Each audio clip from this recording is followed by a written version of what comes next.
Good morning. Good morning. And good morning again, my friend in the sound room says. And welcome to Unity of Charlotte. Happy Easter to you. Here at Unity of Charlotte, our mission is to nurture a deep and mature experience of God through the practice of unity principles. Simply put, we're here to love and grow and serve. I'm Reverend Jim Fuller, and I thank you for choosing to join Unity of Charlotte here on YouTube this Easter morning. Glad you could be with us. We're going to start with our statement of oneness. I'll line it out one line at a time for those of you that can't read the script at home, and then we'll say it together. Say it first. In my life and universe, God, the good omnipotence.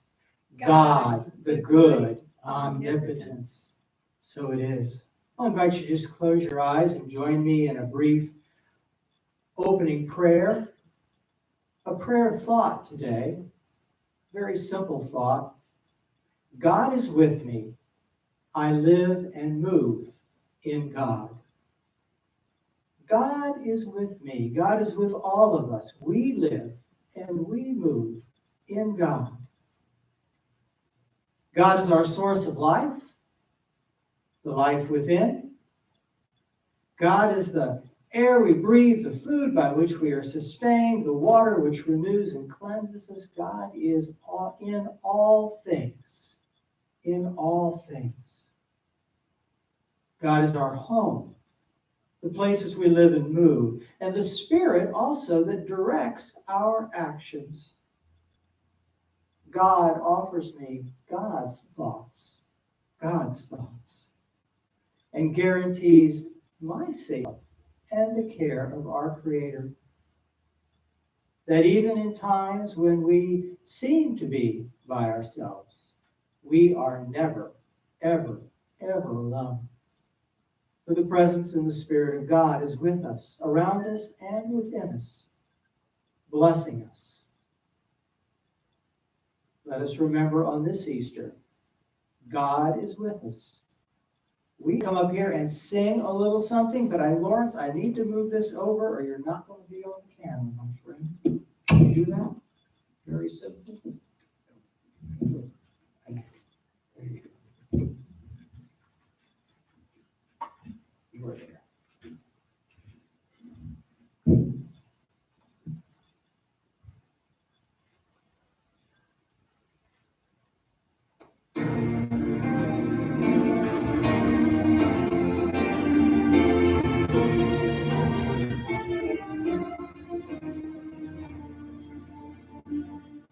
Last night I lay sleeping, there came a dream so fair.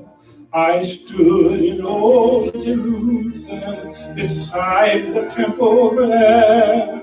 I heard the children singing, and ever as they sang, methought the voice of angels from heaven in answer rang.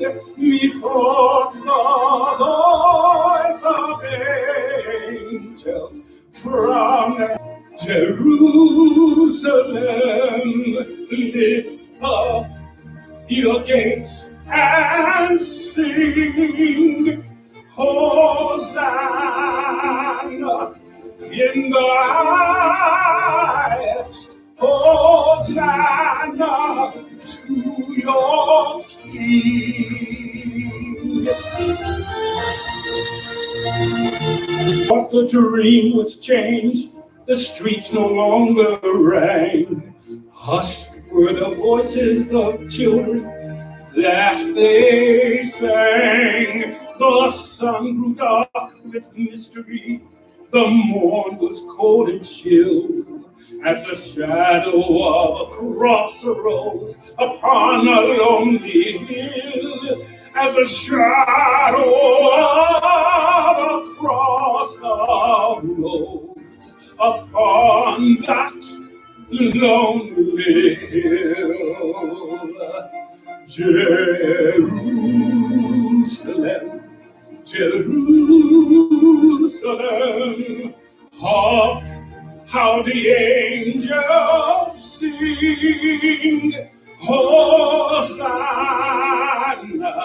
in the highest, Hosanna to your King.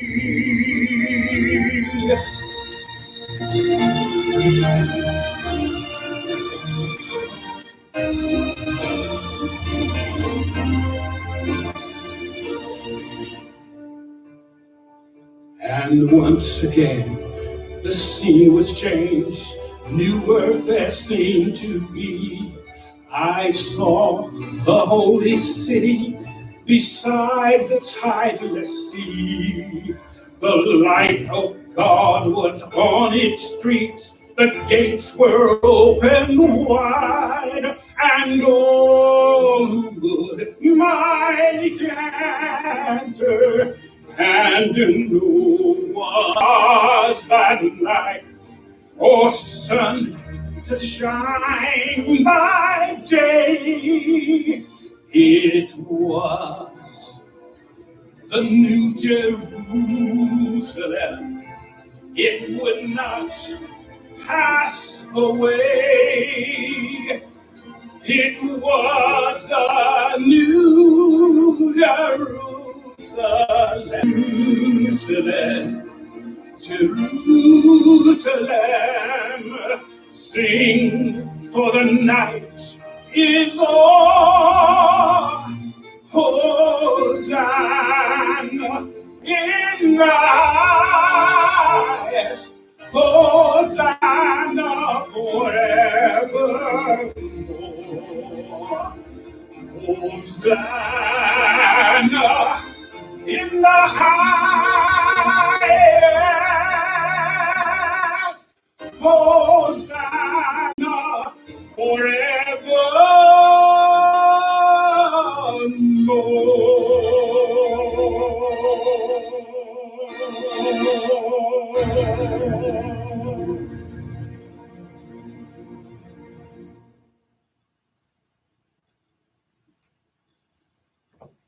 Thank you, Lawrence. Yes, sir.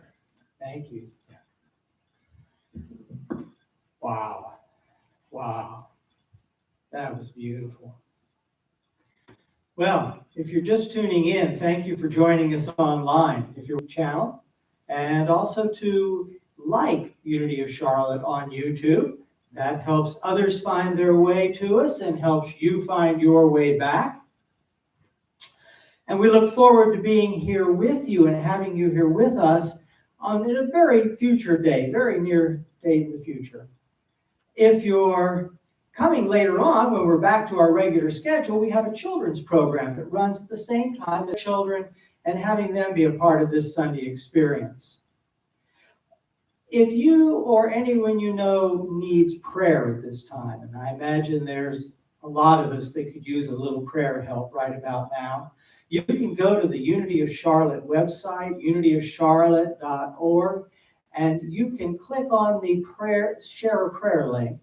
And our prayer team will be glad to hold you or your loved ones in prayer for the next couple of weeks with whatever your prayer request might be.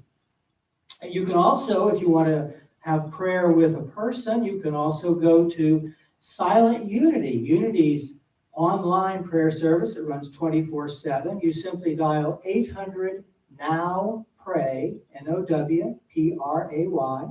And any time of the day or night, one of the ministers or prayer associates will pick up the phone and say, Silent Unity, how may we pray with you? And then they will pray with you and hold your prayer in their prayer chapel for 30 days. So a couple wonderful ways to get some prayer support for yourself, for your loved ones. This is certainly a time when that would be very appropriate. This is normal. I will suggest two things you could do in lieu of that. One is, if you're not already getting our newsletter bulletins that come out every couple of weeks, they come out is email. You go to info, if you simply email info@unityofcharlotte.org, we'll add your name to that list and you'll get the little email bulletins that come out. You may or may not be getting those. info@unityofcharlotte.org. The other thing, even online classes you can take. You can take Unity classes while we're all sitting at home. What a good thing to do while you're hanging out at home. So many possibilities for things we can do as we have this little time of retreat, shall we call it, over this Easter. Well, I'm going to move us forward to our April affirmation. And those of you that can see it on the screen, that's great. If you cannot, I'm going to line it out, and I'm going to invite you to repeat it back to me after I say it. So, today in loss and death, I step past my self-created fears and claim my true life. I step past my self-created fears and claim my true life. I am spirit, eternal and unlimited. Together? I am spirit, eternal and unlimited, and reborn to my timeless self.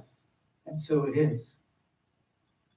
Well, I'm going to invite our friend Lawrence back up here to lead us in a little song to go into our time of meditation.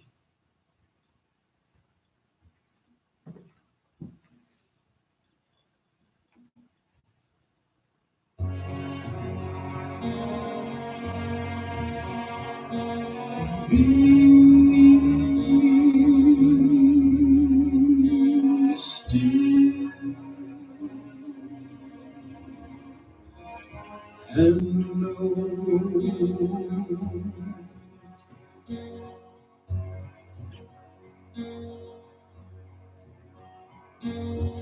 be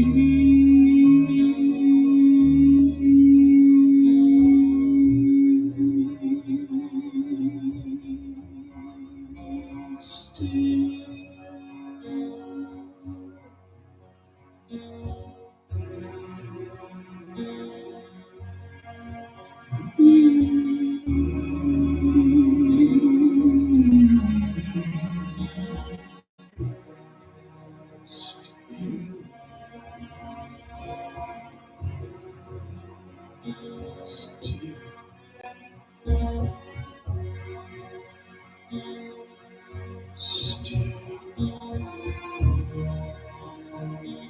Still.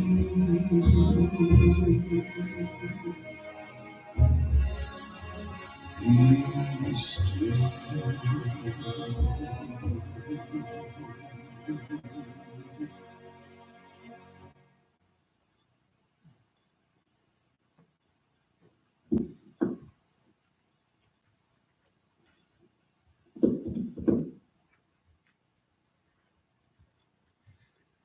still.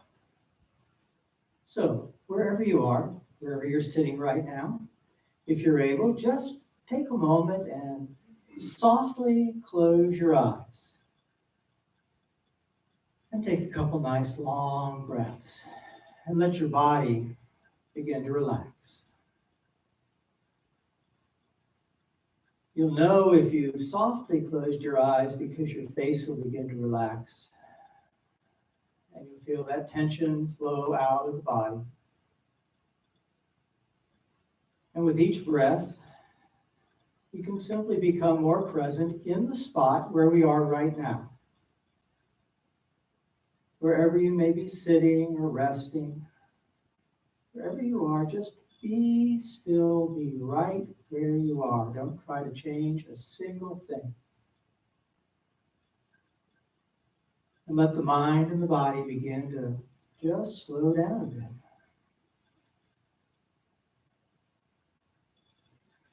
Because right where you are, wherever that might be, you are enfolded in the presence of the Spirit of God. Divine love is all around you. The radiance of divine life completely enfolds you.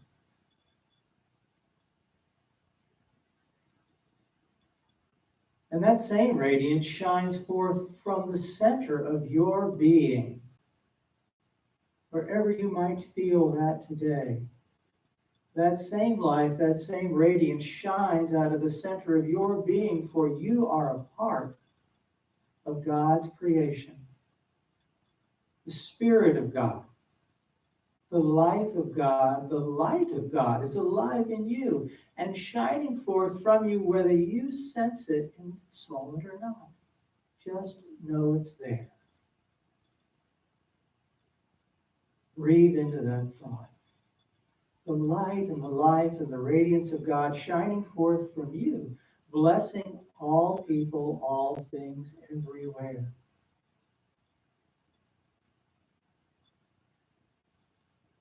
And the intelligence of God, the mind of God, moving through you, not your human thoughts, but the mind of God.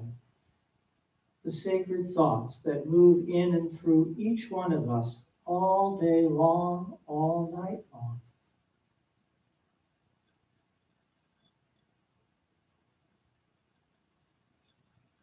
As we slow down, as we remind ourselves of that presence and that spirit that lives around us and within us, we are reunited, reconnected with those divine ideas that are present in our bodies, in our minds, in our being. So let's just take a few moments and rest in the quiet, in the presence of that divine life here with us now.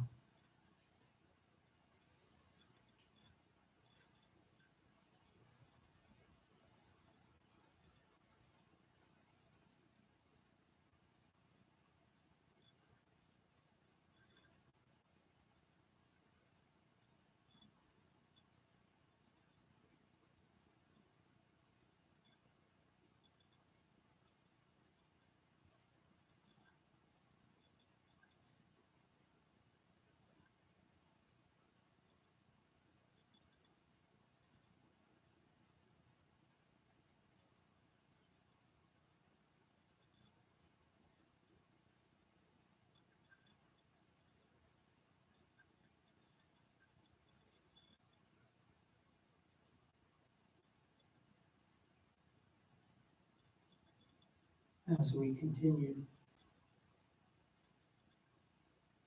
may we notice inwardly that presence, that stillness, that peace, or that knowing that we do rest in God, that the Spirit of the Divine is alive within us, renewing, restoring, reminding us of who and what we are, of what our Creator created us to be eternally.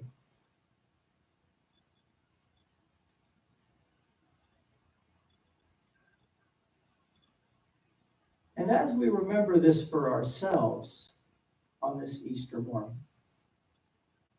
let us remember that this is true for every other creature on our planet.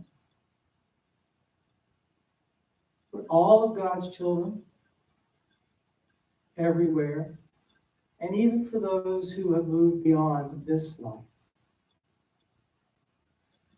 And let's just take a moment and notice if any people or any names or maybe any prayers are coming to mind for us, if we're being reminded of anything. And if so, just take a moment and silently or softly just say a little prayer for that person right now.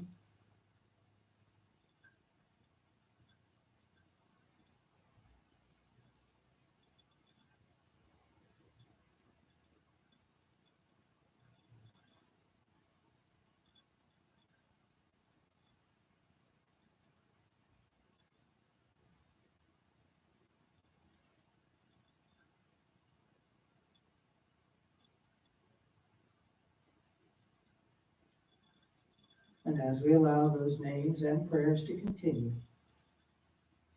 we give thanks for that presence and that spirit that unites us and links us with those we pray with, that links us all with our Creator, and that answers all prayers perfectly. And for answered prayer, let's just say together 3 times, thank you, God. Thank you, God. Thank you, God. So it is. Amen.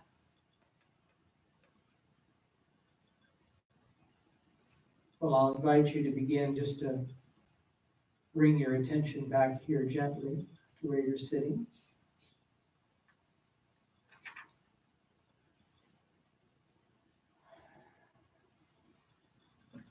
And I'll thank you again for joining us here at Unity of Charlotte.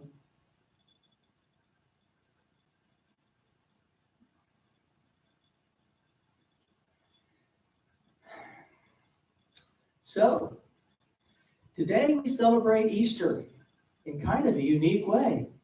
Instead of coming together in churches, we're celebrating Easter online. Maybe you're meeting with your family on a video call or something a little later. This is very unusual. Easter in what might seem like troubling times. Easter in the middle of what many people are calling a pandemic. Unusual for us. And of course, we're all wondering, how long is this thing going to last? What's it going to be like when it's over? I just ask you to notice how you're feeling with that. How are you with that today? And to see if you can just kind of at least be at peace with the not knowing. Because I think for most of us, what we keep hoping for as soon as possible is just to get things back to normal. Please, get things back to normal so I can have my familiar routine, my familiar friends, my familiar day-to-day activities. Some days, I don't know about you, but some days for me it feels kind of like work, not working. Or those of you that are working and having to work in unusual circumstances adds a little more. I think in part because uncertainty abounds. We don't know. And we can't just ignore it. It's all around us.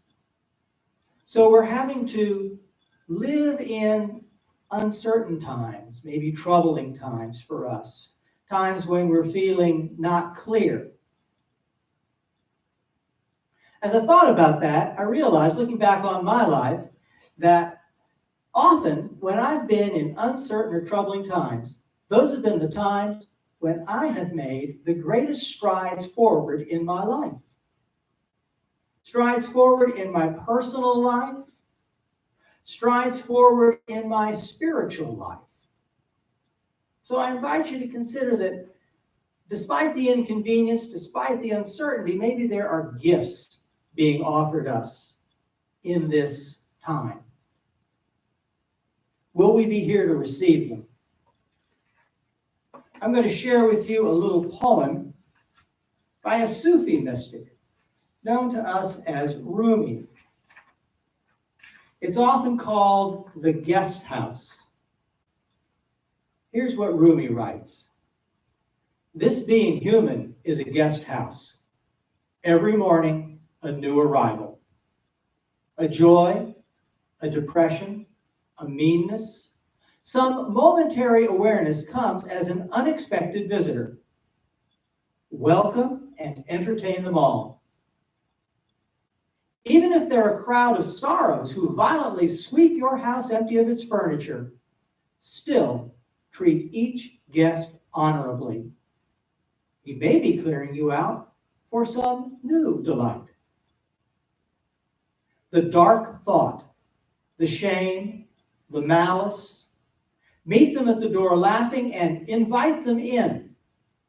Be grateful for whoever comes, because each one has been sent as a guide from beyond.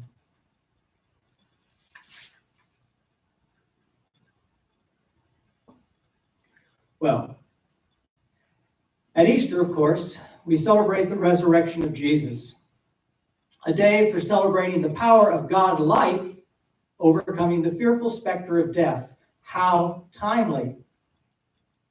Easter morning unfolds with Jesus' followers living in fear and sadness, maybe a little like us. And then they're somehow amazed and delighted when they discover the empty tomb, the first gift of Easter, huh? And they receive messages that Jesus isn't dead and that they will see him again. Easter is also an interesting day because it is the day when the women among his followers move to the forefront of the story. The women are the ones who are the active participants at the first on Easter. And of course, women in our Bible stories metaphysically represent the intuitive, the feeling part that's present in all of us. It's not the mind that takes over and makes the discoveries, it's the inner feeling. So the women step forward in the Easter stories, in each one. They're the leaders on Easter morning. And I don't know if you've read your Easter stories recently, but each one offers a somewhat different version of Easter. You might want to read them. You can also look in Corinthians, where Paul offers a fifth version. It's short, but it's also a little different. Usually what happens at Easter is we put them all together. We mash them all together. We downplay and we ignore some parts, and we emphasize other parts, kind of like what we do with our Christmas stories. But the truth is, if you actually look, each story is unique. Each has its own message, its own perspective it's trying to show us about the events and the people involved. The very last Easter story we have shows up in the Gospel of John, the last of the Gospels written. And it has what actually sounds sort of like a little family legend or family story, a story of sibling rivalry, you might think of it.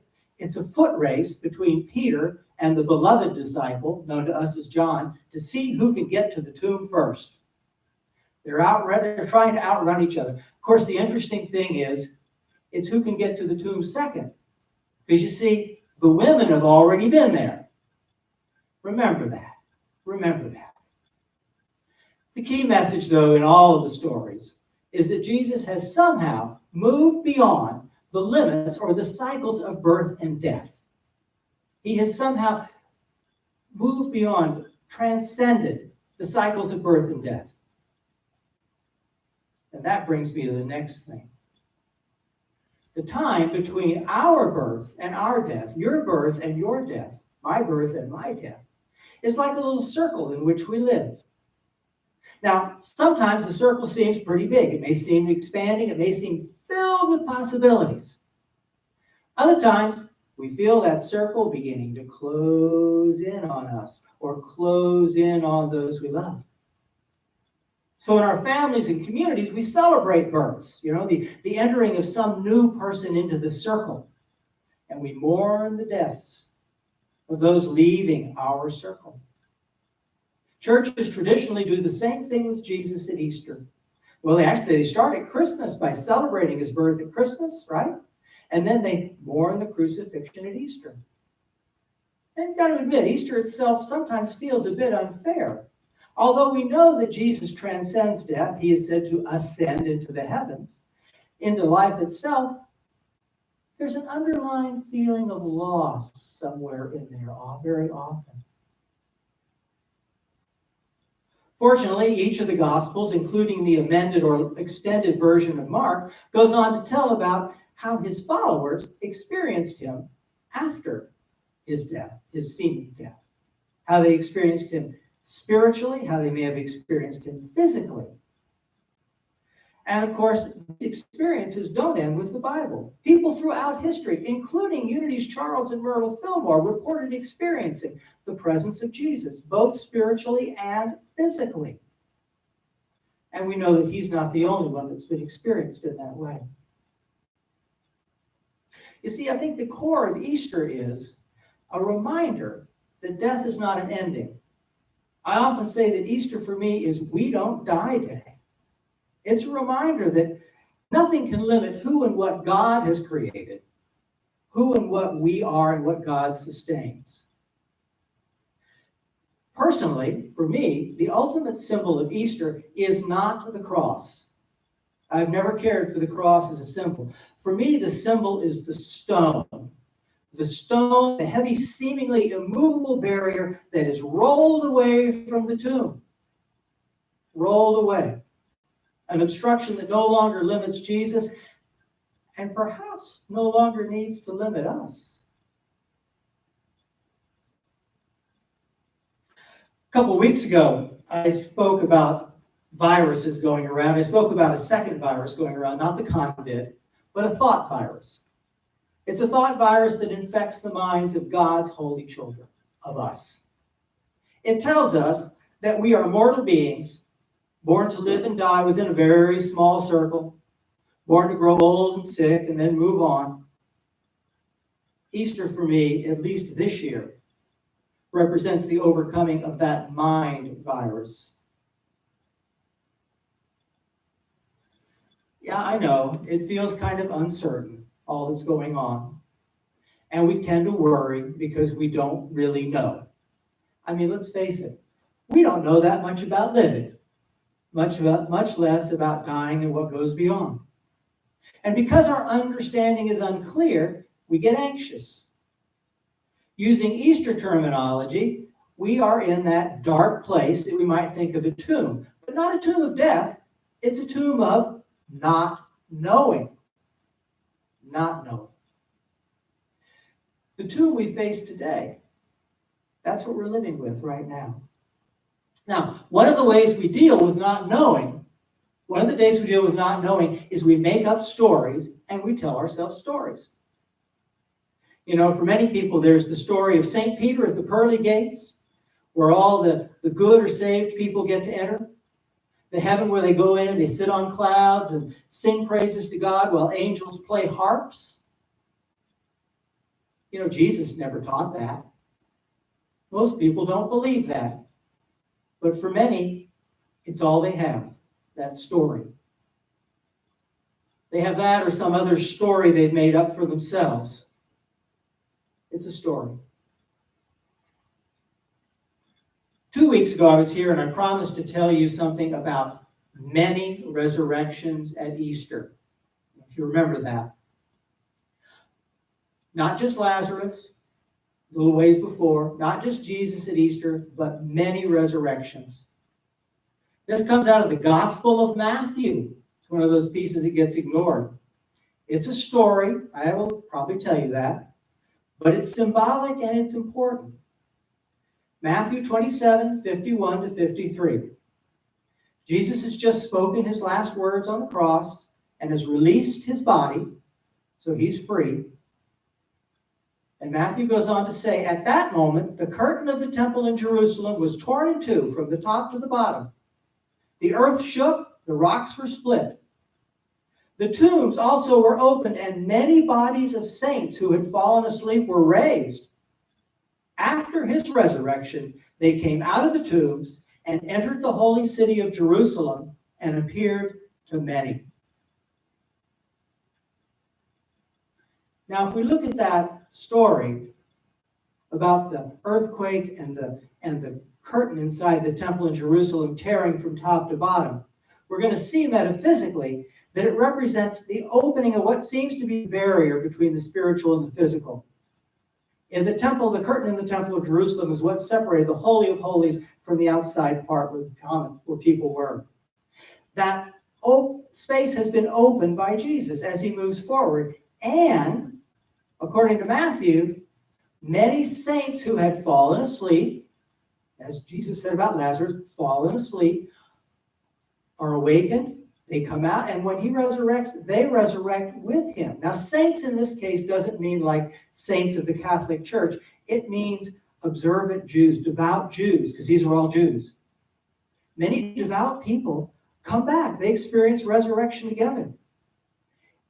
In the Western Christian traditions, the traditions of the Catholic and Protestant religions, we see it as Easter is about Jesus's resurrection, something that happens for him or by him. In the Eastern Orthodox traditions of Christianity, Easter is celebrated as a collective or corporate resurrection of all souls. That's what they see Jesus accomplish. I think that's a much more beautiful, much more expansive story, don't you? See, if we really want to grow spiritually, if we really want to get a bigger perspective than the little circle we're used to living in, we've got to be careful about the stories we're listening to and what we're telling ourselves. Even our traditional Easter stories can become barriers in ways to a greater truth that wants to be known. Yeah, they temporarily comfort us, and that's good, but they can also obstruct, just like a stone. We are much more than we have been told, and we have told ourselves. You know, I remember as a young child being terrified of the idea of death and dying. There were images that showed up in my dreams, fears even as a young person and as a young adult that showed up in waking situations. And I began looking at it, because you got to walk past the fear if you want to get beyond it. So I began looking at it, and I eventually found some comfort and some understandings in the reports people shared about their what are called near-death experiences. People who have temporarily passed away for seconds, minutes, sometimes quite a long time, and then been revived. I've personally met well over a dozen people who've told me their personal stories, not to mention the ones I've read about and seen on videos. All the people I've met who have actually gone through that tell me an interesting thing. They never actually experienced death. Even as they watched their own bodies being pried out of a car wreck or resuscitated on the ground or rolled into a morgue, they never experienced death. And now, afterwards, knowing there is no death, they don't really have any anxiety about passing on and leaving the body. Many of them look forward to returning to the place if they visited briefly in that near-death experience. You see, for them, the circle in which they live has greatly expanded. It is a much bigger circle. Maybe it's even lost its edges. Toward the end of their lives, both Charles and Myrtle Fillmore, Unity's co-founders, spoke of feeling like they had work to do on the other side. One way to look at Easter is to see it as Jesus' transition from working within the limits of one small body on one small planet in one small area to his greater spiritual work, working outside the circle, outside the box, so to speak.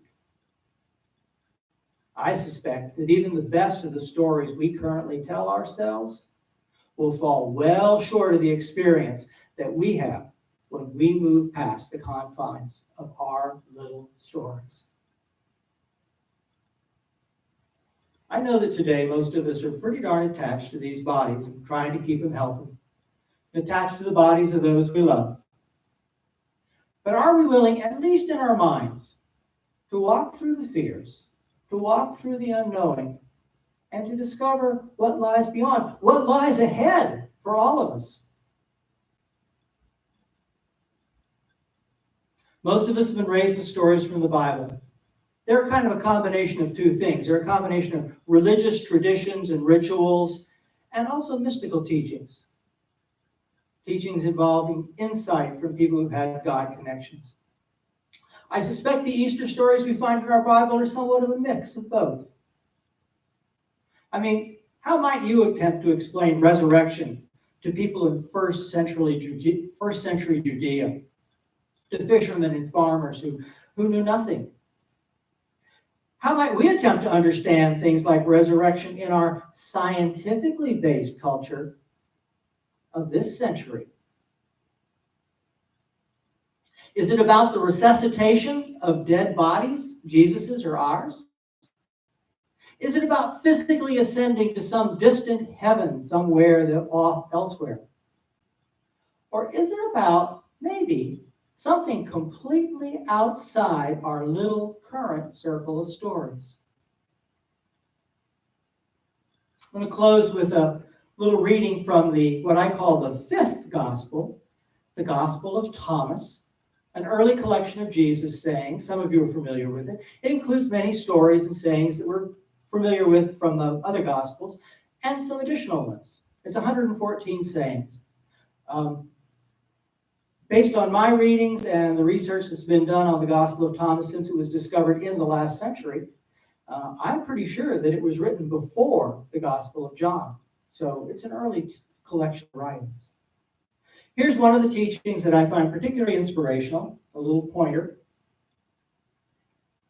The 18th chapter of Thomas, the disciples asked Jesus, "Tell us, how will our end come?" Tell us, how will our end come? And Jesus gives an interesting reply. He replies, "Have you found the beginning then, that you're looking for the end? Have you found the beginning then, that you're looking for the end? You see, the end will be where the beginning is. Congratulations to the one who stands at the beginning. That one will know the end and will not taste death. Congratulations to the one who stands at the beginning, who finds that. That one will know the end and will not taste death." We find this teaching echoed in the Gospel of John, where Jesus says, "Very truly I tell you, whoever keeps my word, my teachings, will never see death." You see, Jesus' teachings, like all mystical teachings, point to something beyond our current understanding, outside our little circles, outside our mental boxes. They're reminders of something greater that's here for us now. Not in a distant heaven, not in a distant future. Certainly not somewhere that requires death to get there. The one who stands at the beginning will know the end and won't experience death. Will never see death. So I invite you to ask yourself, what might that mean for me at Easter?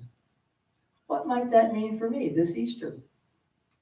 What might it mean for me and for those I love in this time of pandemic?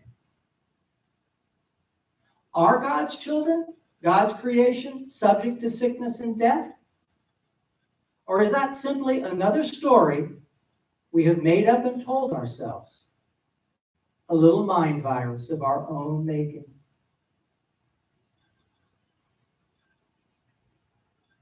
I've got a longer than usual affirmation to end today's service with.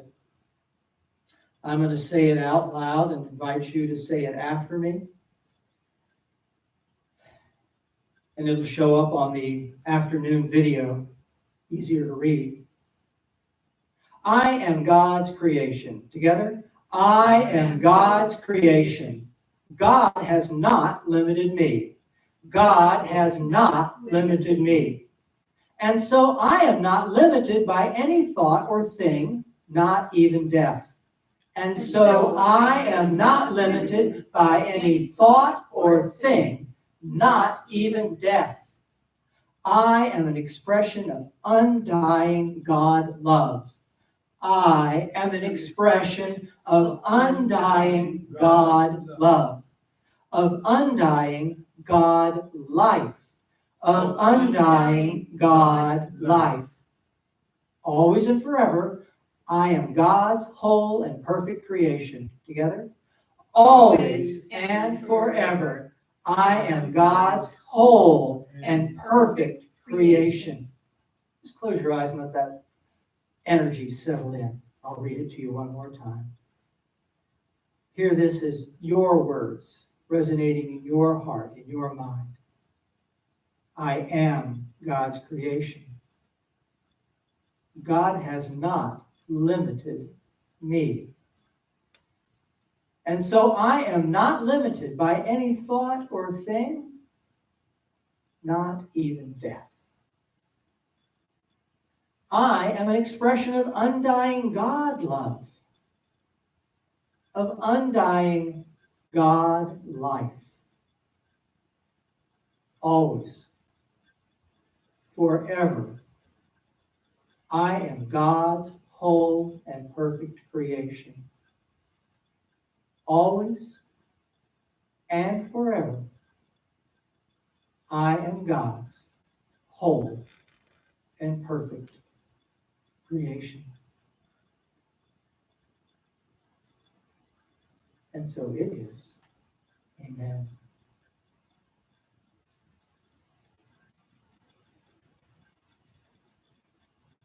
Well, I hope that's helpful for you.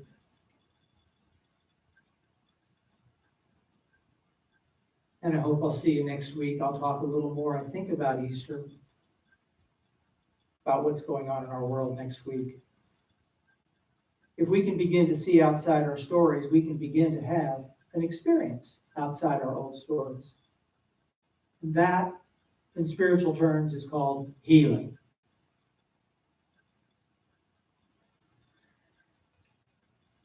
Well, this is the time when I'm to remind you that we have an opportunity to share an offering. I would pass you an offering plate, but I'm not sure I can get it past the screens here. So I'm going to have to count on you to help us with passing the offering today.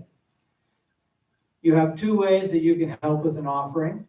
If you like to write a check or do that, send a money order, you can send it to Unity of Charlotte at 401 East Arrowwood Road, Charlotte 28217. You'll see that address on your screen.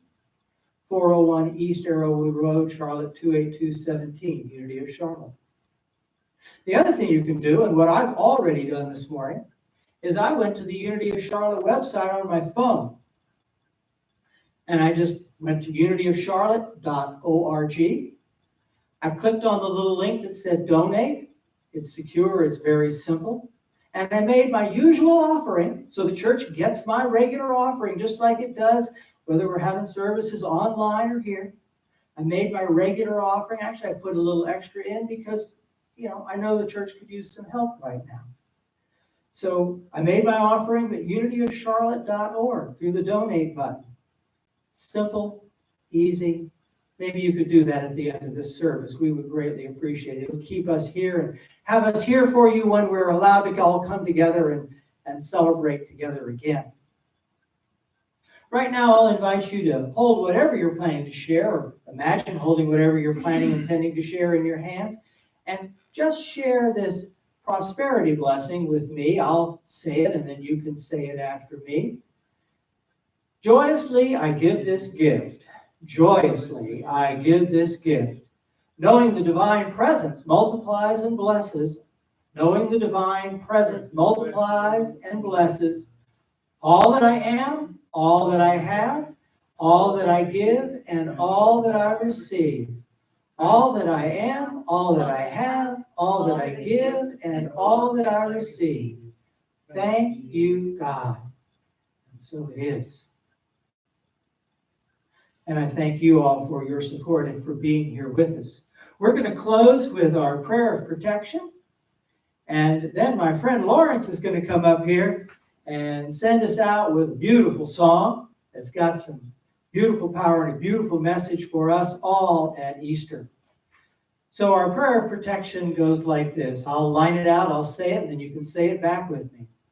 The light of God surrounds us together. The light of God surrounds us. The love of God enfolds us. The love of God enfolds us. The power of God protects us. The power of God protects us. And the presence of God watches over us. The presence of God watches over us. Wherever we are, God is and all is well. God is and all is well. So it is. Welcome back, Lawrence.